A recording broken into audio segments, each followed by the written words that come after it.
নমস্কার বন্ধুরা, আবার নিয়ে চলে এসেছি একটা নতুন রেসিপি। আজকে মুসুর ডাল আর কুমড়ো দিয়ে একটা নতুন রেসিপি। অনেকে কিন্তু অনেকভাবেই খাও। যারা কুমড়ো খেতে ভালোবাসে না বা মুসুর ডালও খেতে ভালোবাসে না, তাদেরকে কিন্তু এই রেসিপিটা অবশ্যই করে খাইও।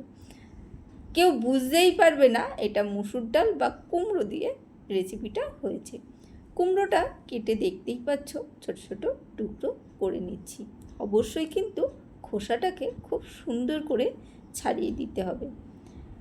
রেসিপিটা অবশ্যই ট্রাই করো। যেসব বাচ্চারা কিন্তু কুমড়ো খায় না, তাদেরকে কিন্তু অবশ্যই খাইও। কুমড়োগুলো ছোট ছোট করে কেটে মিক্সির জারে, ছোট জারের মধ্যেই আমি কিন্তু পেস্ট করে নিচ্ছি। আস্তে অল্প অল্প করে দেবে, ঠিক আছে? বেশি যদি কুমড়ো থাকে একটু অল্প করে দেবে। বেশি একসাথে দিয়ে দিলে মিক্সিটা কিন্তু ঘুরবে না। আর যতটাই ছোট কাটবে ততটা মিহি পেস্ট হতে খুব সুবিধা হবে। সেই জন্যে চেষ্টা করবে একটু মিহি পেস্ট করার জন্য। কিছু কিছু কুমড়ো আস্ত ছিল, সেই কুমড়োটা আমি এই মুসুর ডালটা 2 ঘন্টা মতন ভিজিয়ে রেখেছিলাম। সেই মুসুর ডালটা এর মধ্যে দিয়ে একসাথে আবারও পেস্ট করে নিলাম। মুসুর ডালটার মধ্যে কিন্তু এক ফোঁটাও জল দিইনি। কুমড়োর যে হালকা জল ছিল সেটার সাথেই কিন্তু পেস্ট হয়ে গেছে। যদি কুমড়োটা ভালো করে পেস্ট হয়েও যায়, তাতেও কিন্তু মুসুর ডালে কিন্তু জল দেবে না। যতটা পারবে জল ছাড়া পেস্ট করার চেষ্টা করবে, তাহলে এটা পারফেক্টভাবে হয়ে উঠবে। অল্প একটু মুসুর ডাল পড়ে রয়েছে, তাই সেটাকেও আবার দিয়ে পেস্ট করে নিচ্ছি।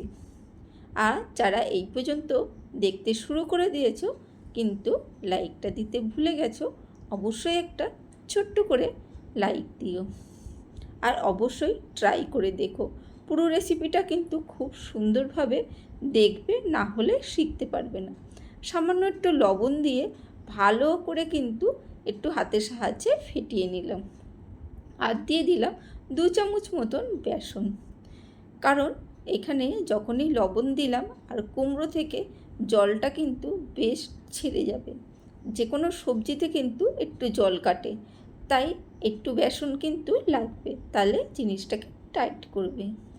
একটা থালা বা ডিশ নেবে, তার মধ্যে একটু তেল ব্রাশ করে নেবে।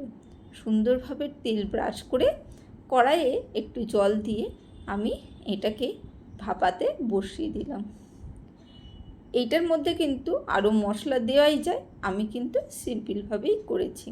একটু ছুরি দিয়ে দেখে নিলাম, যদি ছুরির গায়ে আটকায়ও তাতেও কিন্তু অসুবিধে নেই। যতক্ষণে এটা ঠান্ডা হবে ততক্ষণে কিন্তু এটা শুকিয়ে যাবে। 10-15 মিনিট ভাপিয়ে নিলেই হয়ে যাবে। আর ওখানে আদা, রসুন আর যে গোলমরিচ দেখালাম সেইগুলো কিন্তু একসাথে পেস্ট করে নিয়েছি, তাই দেখিয়ে দিলাম।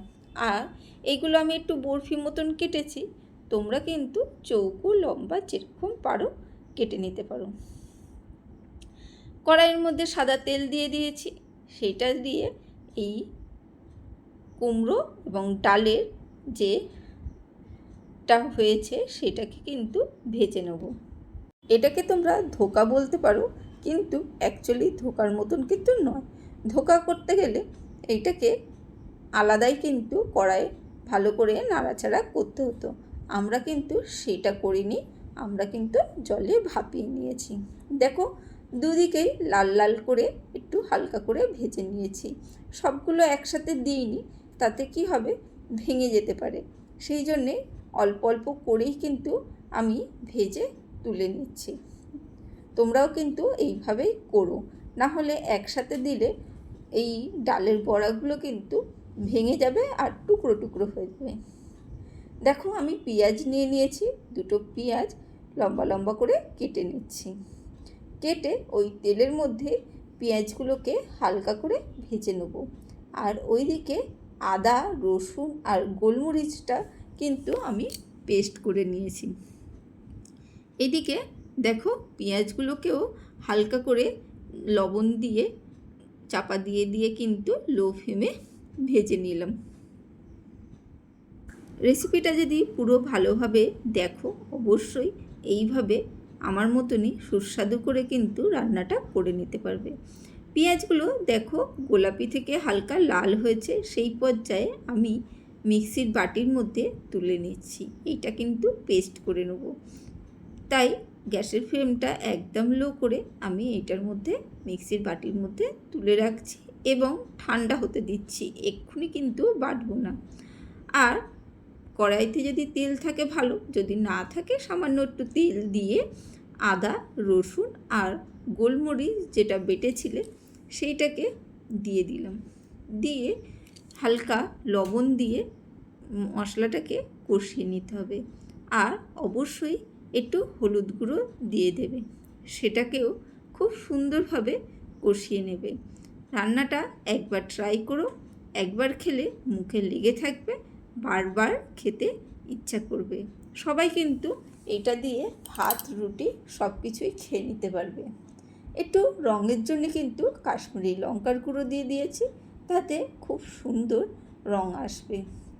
মশলাটা যেহেতু অল্প তেলে ভাজা হচ্ছিল, তাই একটু ধরে যাওয়ার সম্ভাবনা থাকে, তাই সামান্য একটু জল দিয়ে দিলাম, অল্প করে সামান্য জল দিয়ে আবারও মশলাটাকে কষিয়ে সামান্য ধনের গুঁড়ো, একটু জিরের গুঁড়ো দিয়ে কষিয়ে নিতে হবে।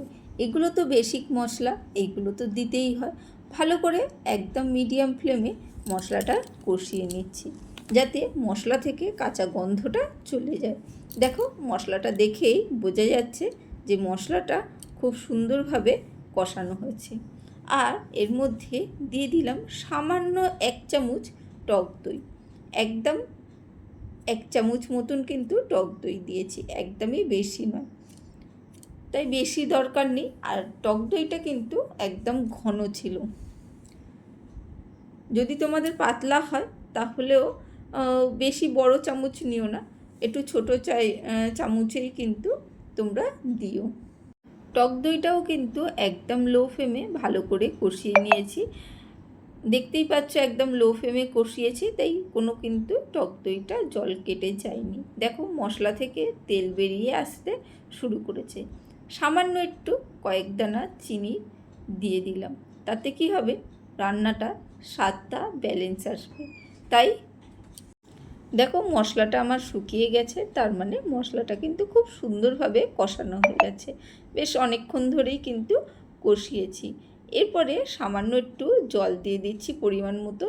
এবার ডালটা যেখানে ভাপানো হয়েছিল সেই বাটিটার মধ্যে কিন্তু আমি জল দিয়ে সেই জলটা দিয়ে দিলাম।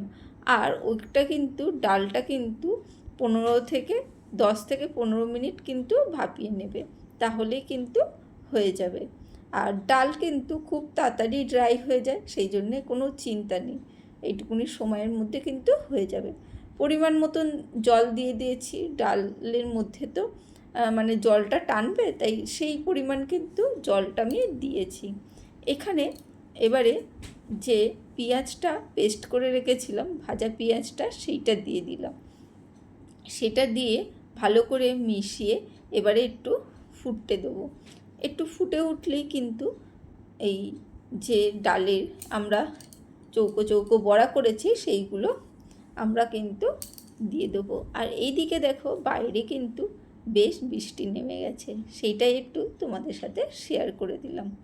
দেখো ফুটে উঠছে, এরপরে সামান্য একটু গরম মশলার গুঁড়ো দিয়ে দিলাম, খুব সামান্য, বেশি পরিমাণ কিন্তু গরম মশলা দেবে না, তাতে কিন্তু স্বাদটা বেশি ভালো আসে না। বেশি গরম মশলা দিলে কিন্তু জলের স্বাদটাও কিন্তু মানে বাজে হয়ে যাবে। দেখো আমরা সেই বড়াগুলো কিন্তু বা ধোকাগুলো যেটাই যাই বলো না কেন সেইগুলো দিয়ে দিলাম, দিয়ে একটু ফুটিয়ে নেবো। ফুটিয়ে একটু চাপা দিয়ে স্ট্যান্ডিং টাইম দিয়ে দেবো, তারপরে নামিয়ে দেবো। কেমন লাগলো রেসিপিটা অবশ্যই বলো, আর অবশ্যই এইভাবে ট্রাই করো, তাহলে দেখবে আমার মতন তোমরাও খুব সুন্দরভাবে এই কুমড়ো আর ডালের রেসিপিটা কিন্তু ট্রাই করতে পারবে। আর কেউ বুঝতেই পারবে না এটা কুমড়ো বা মুসুর ডালের রেসিপি। এতটাই সুস্বাদু হবে, ভাত বা রুটি সব কিছুই দিয়ে কিন্তু এটা খাওয়া যাবে। ডিনারে হোক, লাঞ্চে হোক, যে করতেই হোক তোমরা কিন্তু করতে পারো, আর কেউ বুঝতেই পারবে না এটা কুমড়ো দেওয়া আছে। চলো, যারা লাইক দিতে ভুলে গেছো তারা লাইক দিয়ে দিও, আর সব বন্ধুদের জানাই অসংখ্য ভালোবাসা এতক্ষণ ধৈর্য ধরে রেসিপিটা দেখার জন্যে। নতুন পুরনো সব বন্ধুদের জানাচ্ছি অসংখ্য ধন্যবাদ এইভাবে পাশে থাকার জন্যে। পাশে থেকেও আমিও কিন্তু তোমাদের পাশে আসি, আর এইভাবেই নতুন নতুন রেসিপি কিন্তু দিয়ে যাব। তাই আমার সাথে সাথে অবশ্যই থেকো, তাহলে কিন্তু নতুন নতুন রেসিপিগুলো শিখতে পারবে। মুসুর ডাল ও কুমড়ো দিয়ে আরও যদি কোনো রেসিপি দেখতে চাও অবশ্যই কমেন্ট করে জানিও। আরও নতুন আইডিয়া নিয়ে চলে আসবো কিন্তু তোমাদের সাথে শেয়ার করার জন্যে। চলো, আজকের জন্যে টাটা, বাই বাই। আবার দেখা হবে অন্য কোনো দিন অন্য কোনো ভিডিওতে। নতুন রেসিপি দেখার জন্যে অবশ্যই অপেক্ষা করো আর সঙ্গে থেকো। Tata, bye bye.